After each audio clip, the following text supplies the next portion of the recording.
Welcome to NCC Unplugged, the podcast from Norwin Christian Church where conversations, community, and culture converge. Welcome to another episode of NCC Unplugged.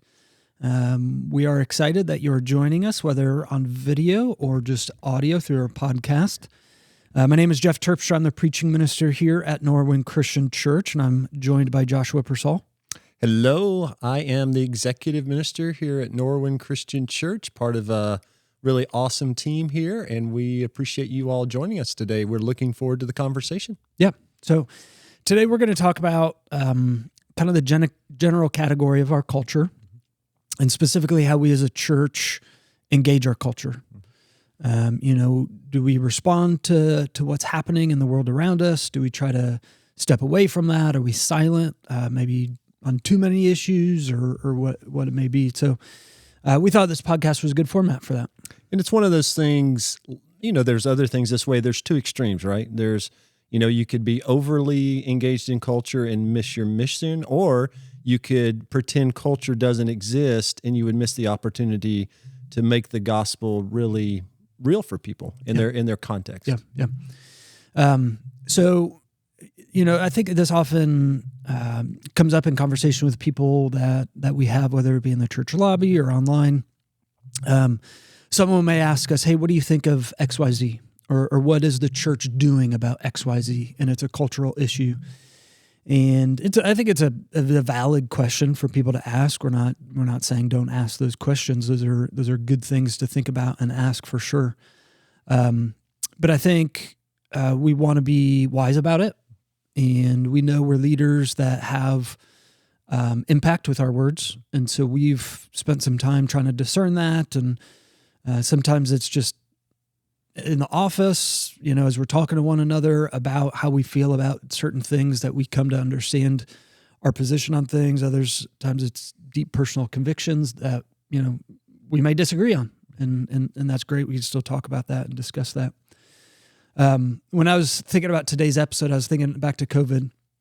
I remember when it first started and we had lockdowns and celebrities would make these videos about, hey, guys, for 2 weeks, we just need to isolate. And once we get past this, everything will be okay. And it always cracked us up that as the celebrity is asking people this to stay at home, their background or their nice tennis courts that are in their backyard. And you're like, well, you can stay home and play tennis. Right. I got 3 kids that are cooped up. And so we never want to be so out of touch where we think, we need to speak up on every issue because we're, God's authority on things. And so we're going to make videos about this. We're going to make announcements about that.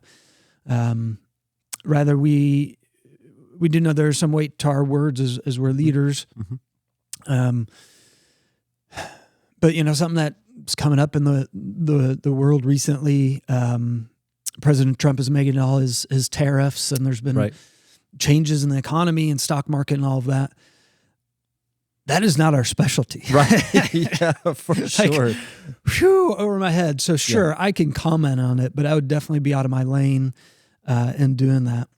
Let's define culture a little bit, because when we say church and culture, we're not saying like an us versus them mentality or anything. So by culture, we mean the beliefs, the values, the art, the media, the politics, the language, the norms of how people live and act.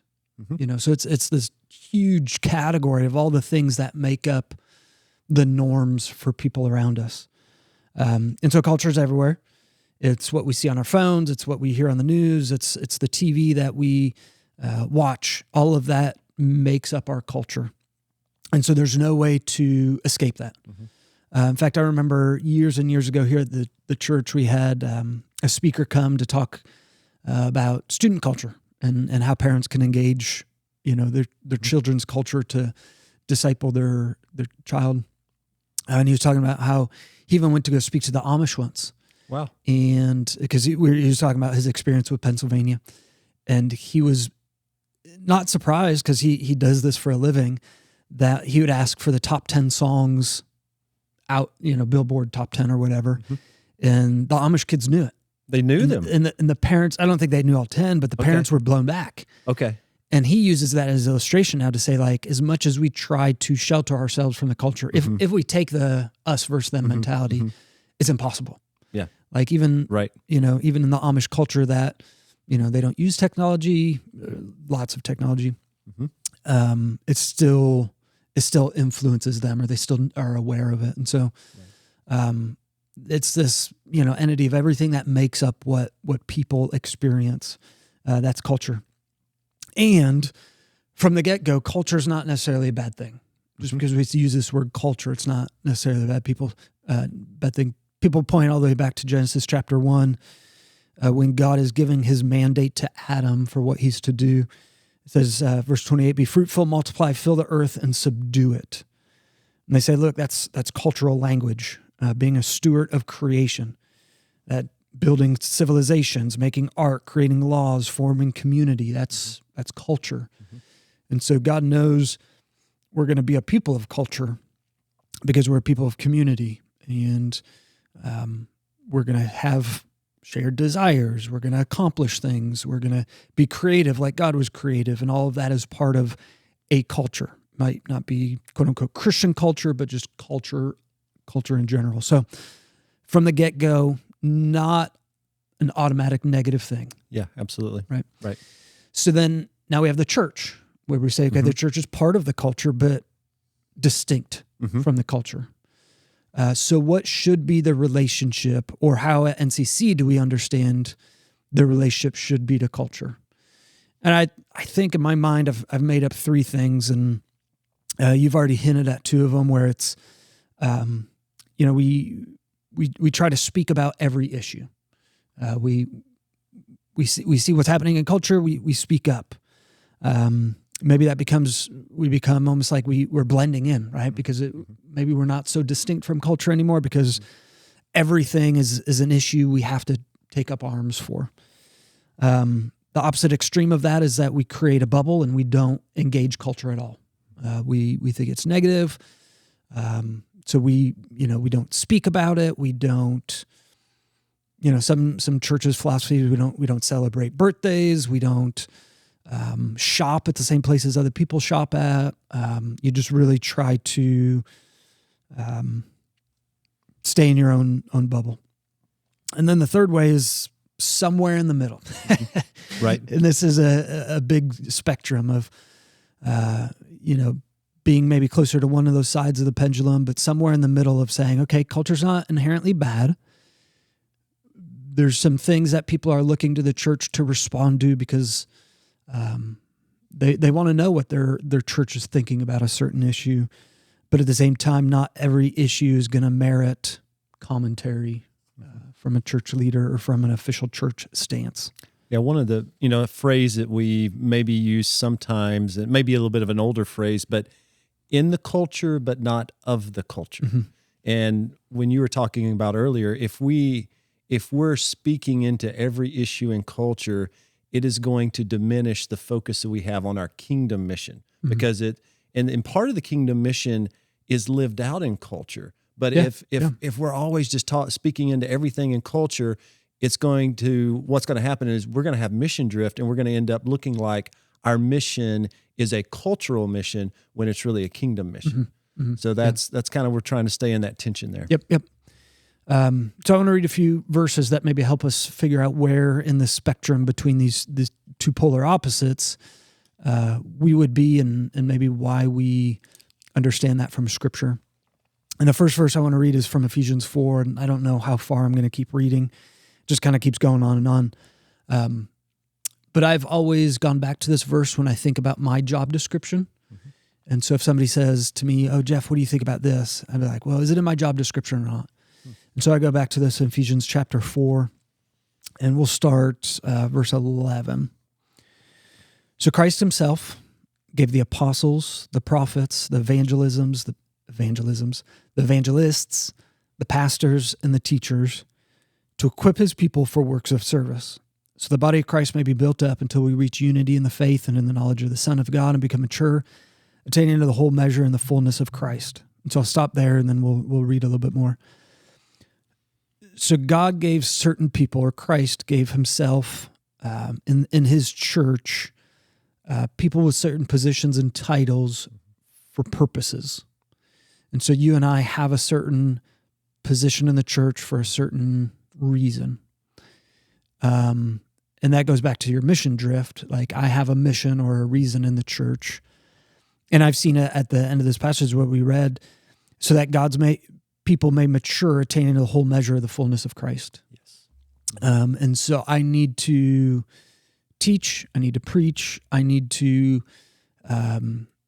allow people to learn discernment and wisdom and how they go about their life so that they become fully mature in who they are as disciples of Jesus Christ. And that this is what he gets at. Verse 14, we'll pick up where we left off.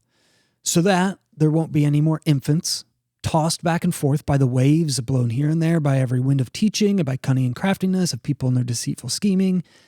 Instead, speaking the truth in love, we will grow to become in every respect the mature body of him who is the head, that is Christ.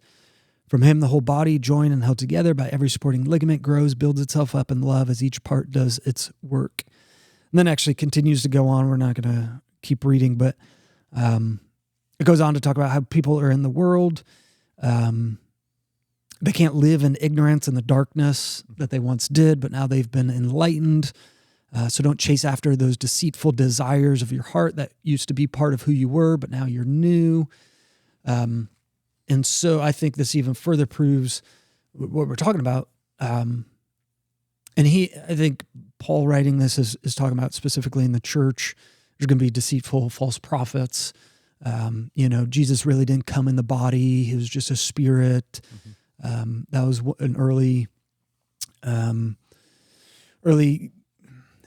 heresy that was being taught that people were starting to follow. So maybe we turn that to what we're talking about today as far as culture. There needs to be some teaching, some fullness in people so that they are not tossed back and forth by the waves of politics, by a cultural event that may shake their faith, to go, oh, that's, maybe this new evolutionary discovery was found, and they're like, oh, maybe this rocks my faith, and I need to investigate. Do I even believe in God? Is God even real? And so that's some of it. Just an illustration of what I thought might be something that would pop up for people. And so I have a clear job that I need to stick to. Mm-hmm. And so I'm reading that kind of in response to, look, I can't speak on everything that's going on in culture because this is just not my job. Right.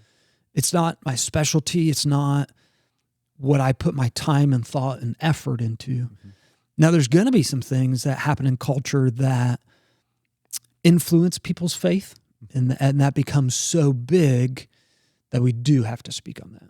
Yeah, it's a great passage for us to understand the role of the church in people's lives, and it's to bring them in fullness in Christ. So actually this morning in my small group, we were in Colossians, and Colossians 1, verse 28 says, he's the one we proclaim, talking about Christ, and then the second part is, so we may present everyone fully mature in Christ. And then the Apostle Paul says, to this end, I strenuously contend with the energy Christ so powerfully works within me. So it's kind of a parallel verse. Mm-hmm. And we see this as a consistent theme that God wants his people to grow his people and equip them. Mm-hmm. And then in Ephesians 4, it's because there's a lot of ideas flying around there. So we're equipping our people to be focused on truth, to be focused on their mission with Christ. Mm-hmm. And then what does that look like in culture? Because sometimes it means that they need to spend their time doing other things, but other times there's no way to avoid what culture's putting in front of them. So how do they live Christ out in that moment? Yeah. And maybe the election would be an example of something in, last year in 2024. We can't avoid that. We don't want to avoid it. So we need to equip each other on how we walk through those political spaces. Yeah. So here's maybe an illustration that helps you understand our hesitation in speaking on everything. You may have heard a celebrity recently speak about, I don't know, something other than what they're known for, right? They're known for acting in movies, but they're telling you to invest in crypto, right? They're on a commercial and they're going, oh, you need to, invest in crypto. It's this new currency, blah, yada, yada, yada, yada. Mm-hmm. And you, a good, wise, discerning person, says, what do they know? They're just getting paid to make a commercial. I'll go watch their movies because they're a good actor or actress, but I'm not going to let them convince me to, buy some product they're putting out there. So that essentially that does no harm to them or their product that they're selling. They are just getting a paycheck to, advertise for crypto. When it comes to you and I, it's a little bit different. If I trying to sell you on something because I'm speaking against something in culture, and you may disagree or agree with me, that is going to have a direct influence on everything else that I talk about. It just is. And so you're like, I completely disagree with you on that thing that you're trying to sell. Okay. Well, here's God, and I'm going to preach about God and how he sent his son, Jesus Christ, to die on the cross, be resurrected. We're in our Easter season. And you're going to go, yeah, if I disagreed with him on the other thing, I have more reason to disagree with him on this thing. Or if he can be sold, towards this advertisement for whatever product I disagree with, maybe he's being sold incorrectly to sell me on God. And so there's greater doubt. And so because you and I are connected and our mission is to what we just talked about, to preach Christ to people so that they become the full maturity. If there's anything that hampers that, then we've done an injustice to God. Yes. And, Paul talks about this just for every Christian, really. They're having a lot of disagreements in the early church about dietary restrictions and different things. Can you eat meat that was sacrificed to an idol? And he tells people, look, if somebody's stumbling because of what you eat, then you become a vegetarian so that they clearly see who Christ is. You stop all things that may cause them to stumble. And so we don't speak about everything because there can be a possibility for people to stumble based. They couldn't hear God because of everything else we're saying. But there's also, I think, some times when, if there's a great injustice, right? We speak up. If there's something that is so envelops our culture that God has already spoken on, then we speak to that. One famous example of this is Dietrich Bonhoeffer. And there's been a documentary movie that was out recently about him. Several books have been written about him. And Dietrich Bonhoeffer was a preacher in Germany in the early 1900s and just a really smart mind. And he started speaking out against Hitler because he saw about some of the things that the state was trying to do to control the church. And some church leaders were like, well, let's just give in because, we can still do this. Let's just give in. And they kept giving into certain things, and Dietrich Bonhoeffer said enough is enough and started to speak out, eventually being part of assassination plot against Hitler because just in his deep conviction, he came to this and eventually was caught for that and faced the firing squad and died. And I don't have all my facts with me, but I think it was like weeks before Hitler would commit suicide himself, Dietrich Bonhoeffer was killed. So just another tragedy that happened there. But he was so convicted that this issue had to be addressed because it was harmful for God's kingdom. I hope nothing will rise to that level in our lifetimes. Yeah. But there's things that, because there's such cultural issues, and remember, culture is not necessarily a bad thing, but it dominates our culture. LGBTQ is an issue that we've addressed in our church in different ways. We have, I don't know what you'd say, an official position. I mean, you speak about LGBTQ plus, there's not just one issue there. There's multiple ways that people are asking questions, how we'd view marriage or relationships or someone that's,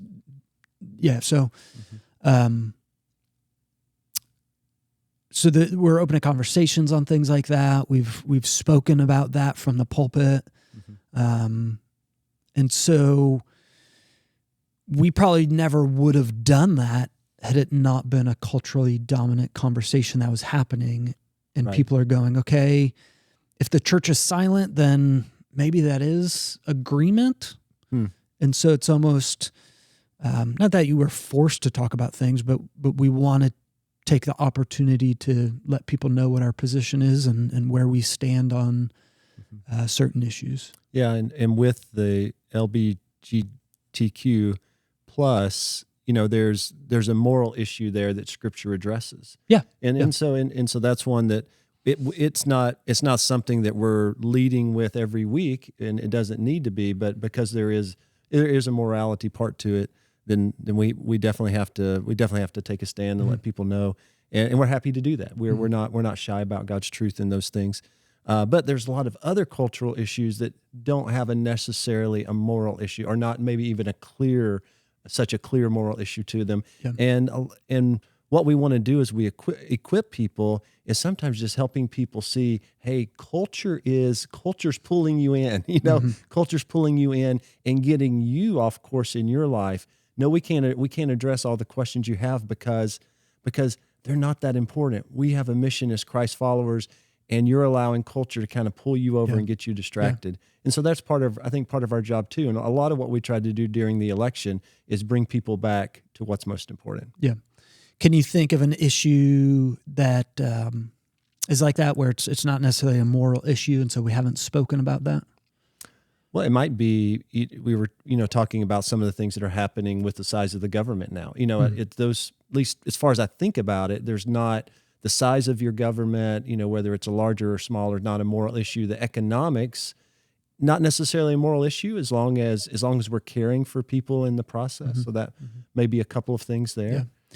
Yeah, and it becomes difficult, especially with politics, because there's certain things happening, deportations, where we'd say, this does seem in some news camps, right? Because now there's well, what news are you listening to? Where are you getting this from? Is it true? Is it not? We want to discern those things, and so you never want to jump on something right away.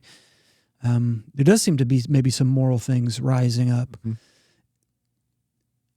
But just because we speak on a moral thing doesn't mean we're taking a position across the board on whether we stand for an administration or not, right?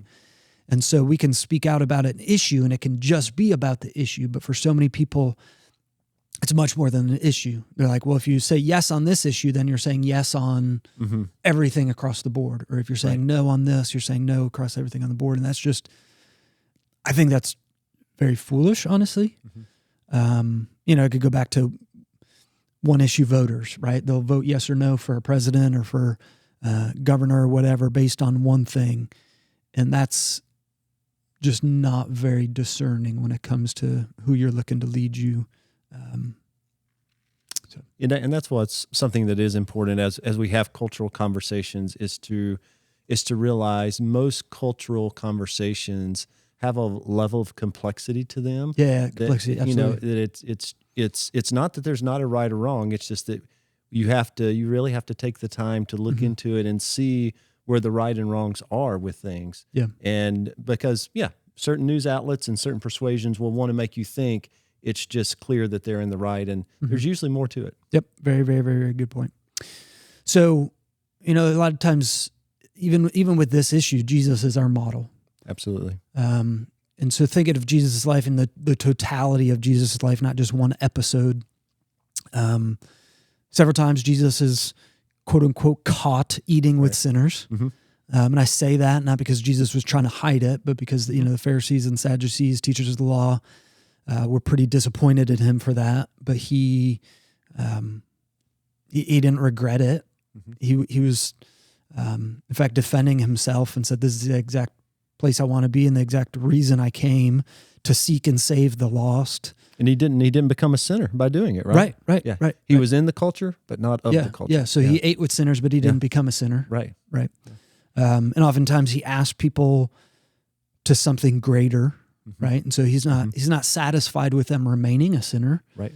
But he does it in the way that it seems like only Jesus can do it, where he just engages people to a better life. And Zacchaeus is like, I'm done. I'm giving all this back up. And and just people continue to follow him even after that.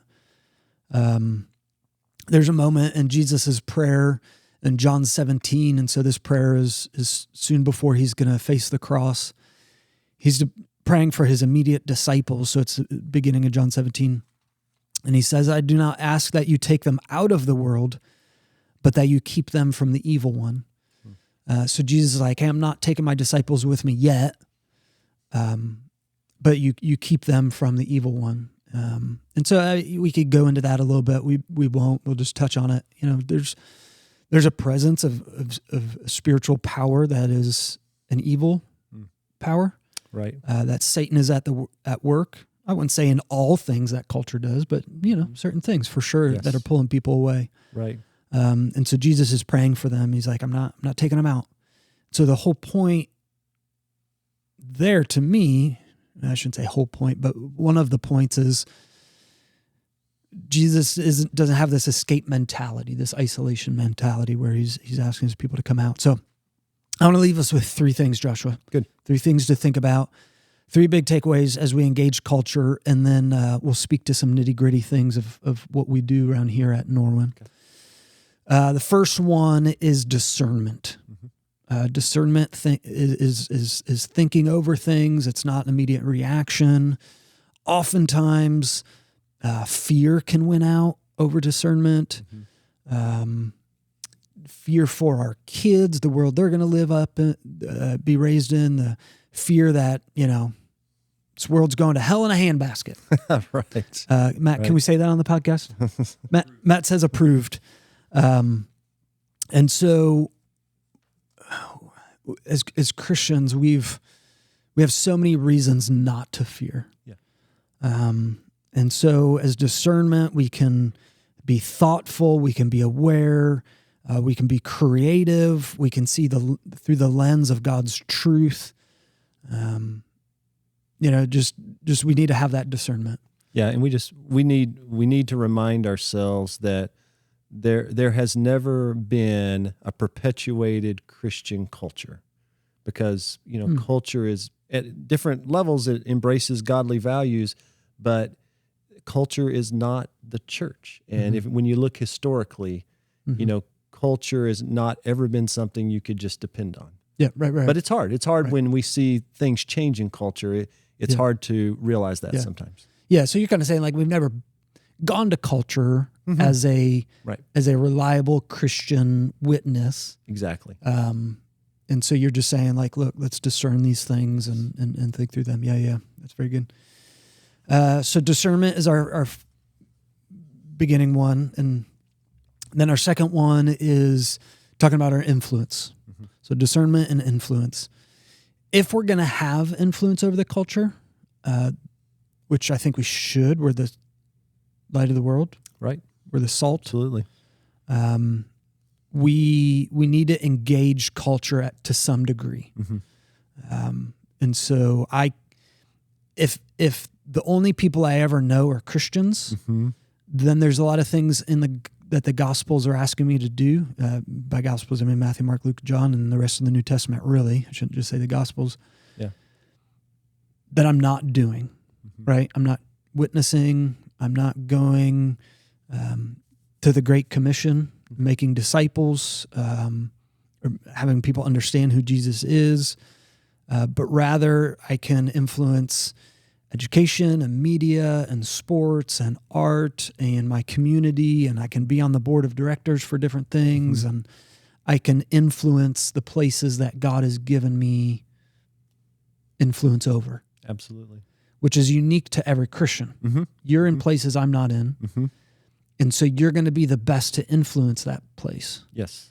And if you're saying, I got to isolate, then there's going to be a vacuum that's created, and the thing that's going to take place, the thing that's going to take, the largest thing of influence in that vacuum, then will be anything else. And I'd rather me in that place of influence than anything else, right? If I'm taking my role serious, and so there needs to be influence in our culture to where God has brought you, what He's already doing in that place.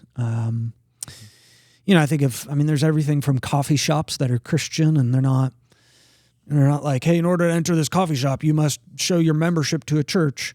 No, they got Christian music on in the background. Right. They have words of encouragement on the table. They're holding Bible studies after hours that they invite people to.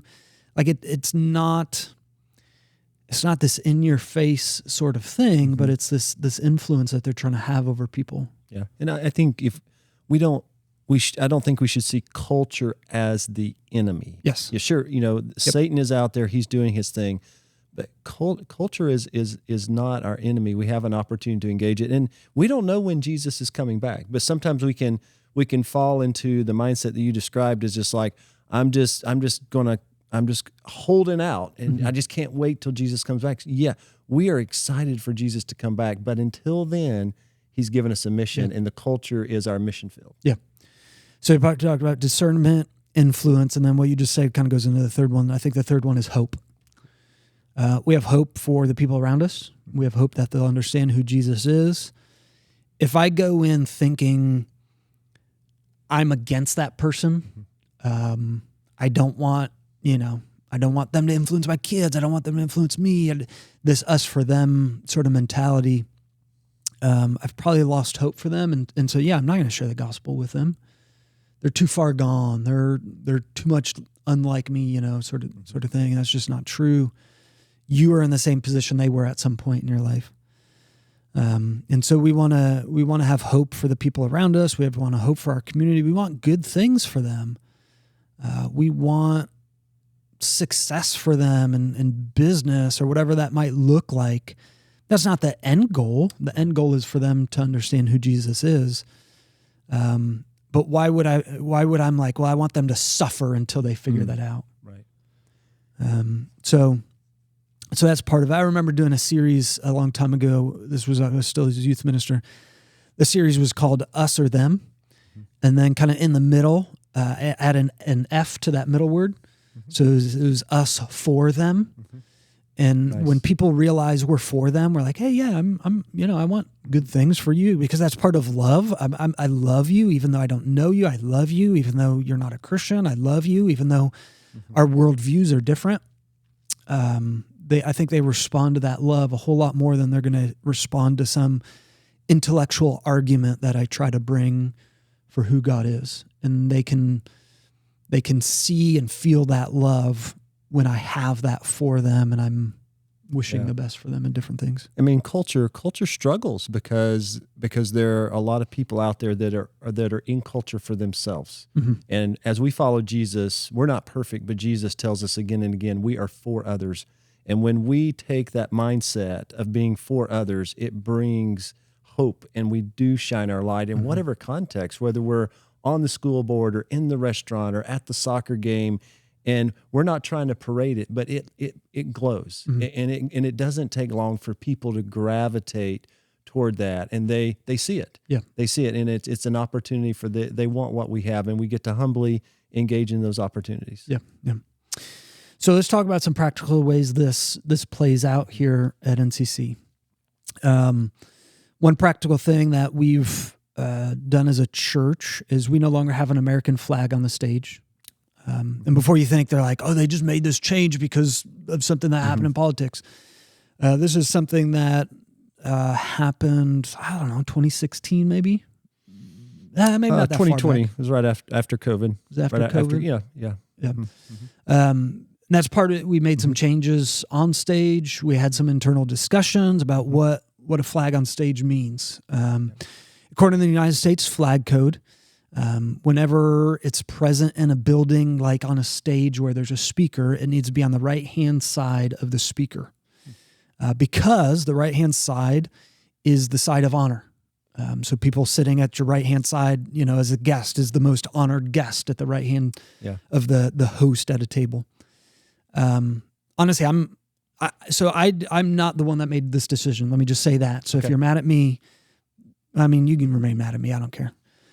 But I stand behind the decision because what we're essentially saying is the flag is the most important thing on this stage other than me, which I would say it shouldn't be me on stage, right? But the flag shouldn't be the most important thing on stage. Right. We had a Christian flag there as well, but that needs to be on the left side so that symbolically, according to the U.S. flag code, is subordinate to the American flag, which I hope as a Christian you understand that shouldn't be the way it is. Our allegiance to Jesus should be more important than our allegiance to the United States. So that's part of, you're like, oh man, you're really getting into it. But I mean, we're discerning these things, right? We're thinking through these things. We also didn't have a cross on the stage, which the cross in and of itself is a cultural symbol. Okay. Culture sees that symbol as a certain thing now. It sees it as a symbol of hope. We wear it on our neck, which would be absurd in the first century, right? This was a torture device. And so that was kind of weighing in the decision too, is like, well, we have a symbol of our American freedom, which is great. Like we're not saying we want to dishonor the United States flag. Right. And that's part of why we got rid of it, because we didn't want to do what we shouldn't do with it. But then to have that above another symbol of hope, which is the empty cross, also didn't kind of go together. Right. And so someone brought it up, and they've asked us, different people have asked us over the years why we made that decision or something like that. And inevitably, and this happened a few months ago, somebody said, well, we still have it in the lobby. I said, no, we haven't had it in the lobby for at least 2 years. Okay. I'm like, oh, I didn't know that. Yeah. So, I mean, that also gets to the fact that it's a symbol that it just becomes so familiar with us, we don't even realize it anymore. So if it becomes that, why is it even up there? Why are we, putting thought into something that's just become this rote symbol that has become, I wouldn't say meaningless, but just another thing that we don't even notice anymore. Yeah. And there are people who would prefer to have it in the building, and they're coming from really good motives. I think the majority of the time they're coming from a place of showing gratitude for what our country is, the freedoms that we have, the fact that God has been so involved in our country in different ways in the last 100 years in who the United States has become. And also, I think a lot of people see it as a way of showing gratitude to those who've served in the armed forces and those who serve in different ways. And we want you to hear us. We affirm that. We're grateful for where we live. We're grateful for people who serve and who have sacrificed to make a great opportunity of life here in the United States. So we're for those things, but we feel like we don't want anything to interfere with people seeing Jesus as first and foremost. And we hope we have more people come to our church. They might not be citizens of our country. That might not be their heritage. And we want them to feel welcome here. We don't want to put anything that could be a barrier to them seeing that Jesus is most important. And if you follow Jesus, you're part of our family. And we don't want there to be any obstructions there. Yeah. And the kingdom of God is big. It's huge. It's beyond the United States. And like you said, honoring our veterans and things, one thing we've started this year is a small group based just for veterans. And so showing a flag isn't the only way to honor. We think that, sure, it's definitely one way, but we want to continue to honor that maybe in some different ways. Absolutely. And so that's just one illustration of something that in one way we've engaged culture, and that might be a controversial one that you disagree with, but that's where we've settled in our hearts. Another thing is how we celebrate holidays. Holidays are by and large very cultural, right? Especially the way we celebrate it. I mean, even Christian holidays, Christmas, Easter, the way we celebrate it is still very cultural. For Christmas, the day we celebrate, Jesus probably was not born December 25th. Right. Just based on some different things. But we go along with it because partly the discernment, going back to that first thing, things in culture can be redeemed. They can be redeemed for God. And so we're like, hey, we can still celebrate that day, but it's going to be about Jesus. And there's a way we're going to make it about Jesus. And we could do that in a church. There's other things that, other holidays that people have asked the church to celebrate or be a part of. Some that come up often, Veterans Day, Memorial Day, Labor Day, even Mother's Day, Father's Day to certain respects. Often those days will get mentioned in our service, but we don't have a celebration. We don't have people stand up. We don't have prayer specifically for that day. My quick, and we can make this quick, response to that. Oftentimes those, other than Mother's Day and Father's Day, those days don't happen on a Sunday. Memorial Day, Veterans Day, those are on a Monday.